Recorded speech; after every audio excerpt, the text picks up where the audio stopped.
Good morning. I have been talking with some people saying, I really do want to do some more live videos for people, but I never know what to do. What would people be interested in?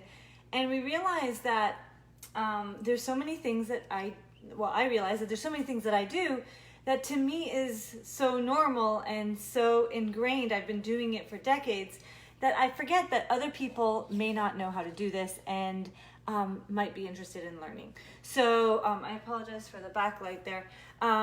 So I was about to make my kombucha today and I realized, wait a second, this would be something that people may want to learn how I do it, how I streamlined it, how I cut corners, things like that. Because, when I first started doing it, it was a little bit more overwhelming because I had to follow the recipe and I had to learn how to do it and I didn't know what was important, what was not.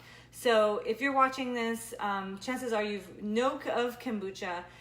You may have learned of some of its health benefits, but so you can definitely check out my blog, healthyfamilybychoice.com. It's not an extensive blog at this point, but it does have a post on kombucha and explains why kombucha is good for the glucuronic acid and how it helps the cells be healthy and all of that. A lot of people are confused with taking kombucha for probiotics. Now, although it does have bacteria in there, it doesn't have the full spectrum of probiotics. So if you have dairy kefir, which I can do that post another day because I've already done my dairy kefir for the day,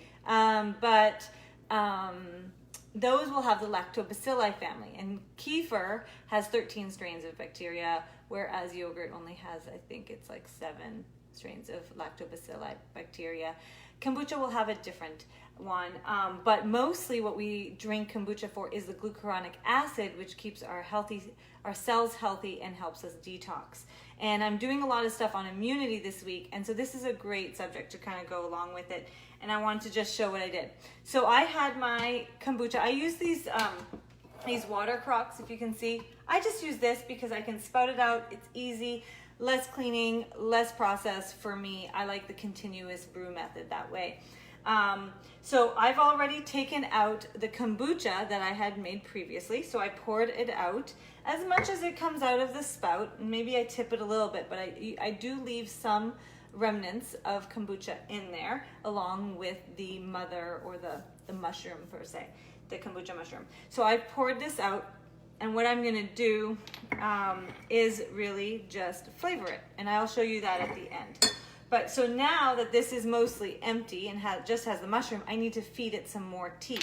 So what I'm going to do is I have a cup of sugar, and what I've done, I actually brewed it yesterday. I just kind of put the kettle on, boil the water, put 4 teaspoons of loose leaf black tea or green tea in my bag, and I steep it. And I steep it for at least 4 hours. Usually I just leave it overnight and I do it in the morning. That way it's just like a minute here, a minute there. I'm not spending a lot of time doing anything.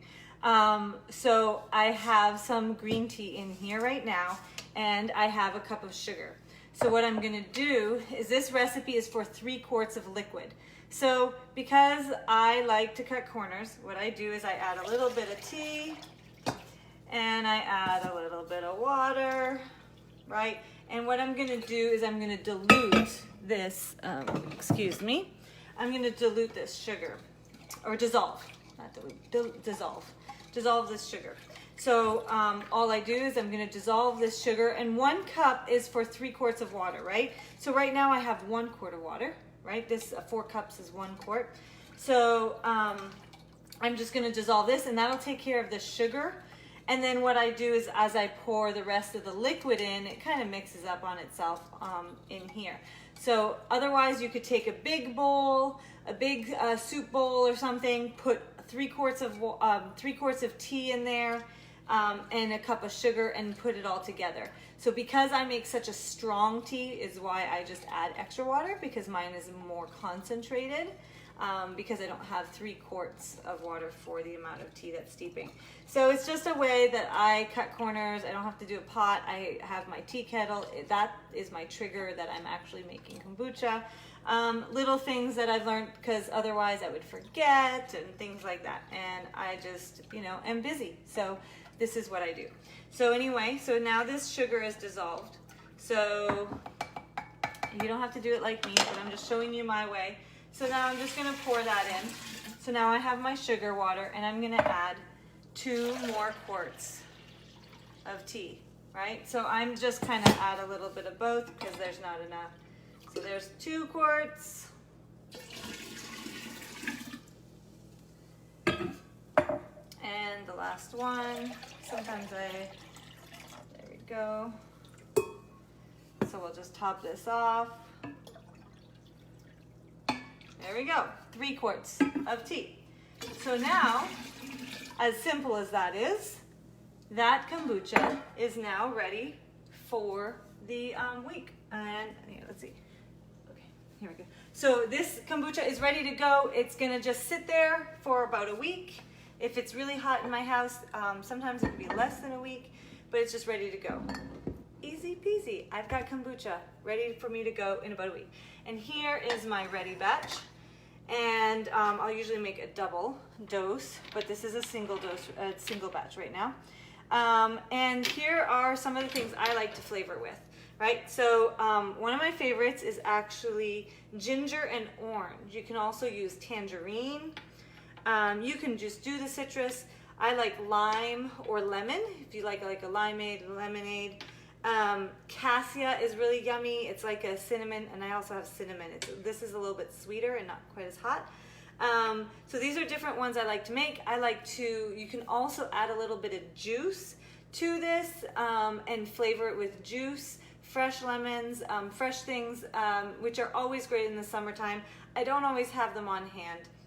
So I just usually default to my ginger. I used to do fresh ginger, but I found that it was just a lot of work to grate it, to get it to right size for the ginger, and then it would dry out, it would go bad because I wouldn't use it all. So now all I do, 1 drop, 1 drop, 1 drop. So 1 drop of ginger in each of my bottles. And now this time I'm doing tangerine. So we're gonna do 1 drop of tangerine. 2 came out of there. So 1 drop of tangerine, 1 drop of ginger. And actually it's ready to drink. I can let it sit another day or 2 if I want to just get it a little bit fizzier. But because the essential oil flavors everything immediately, it's actually ready to go. If I was using fresh fruit or juice, I would leave it another day to get those flavors in and really let that go in. Actually, one thing that's really good with the cassia or the cinnamon is fresh apples are really good in there, or you could put a little bit of apple juice. Is really yummy in there. But now, and I just reuse the store-bought kombucha bottles that friends have given me. I think they're great. They don't explode, anything like that, because I have had some of the pressure-sealed ones that have exploded on me in the past. So I just like these. These are great. Ready to go. And for a probiotic, I do my kefir. I do a dairy kefir as well as a water kefir. And then I take my PB Assist Plus, which is a time capsule probiotic that has the prebiotics and then the probiotics that do actually get to your gut. And I know because I've taken probiotics for decades, and I noticed a difference in my gut and in my bowels and health after taking the supplement, even though I had been taking probiotics and eating a lot of fermented foods prior. So I do love this one. But hopefully this helped you with kombucha, showing you just how easy that is. Super easy peasy. Anybody can do it. You get 4, like here I did 4 bottles for, I don't know if it cost me $1 or so. Maybe with the drops of oils, maybe close to $2, but maybe not even. And I have 4 bottles. 1 bottle like this in the store is like $4 to $5, right? So this is great. It only took me maybe 5 minutes total. I hope you enjoyed this, and if you have any questions, let me know. All right, have a great day. Be healthy.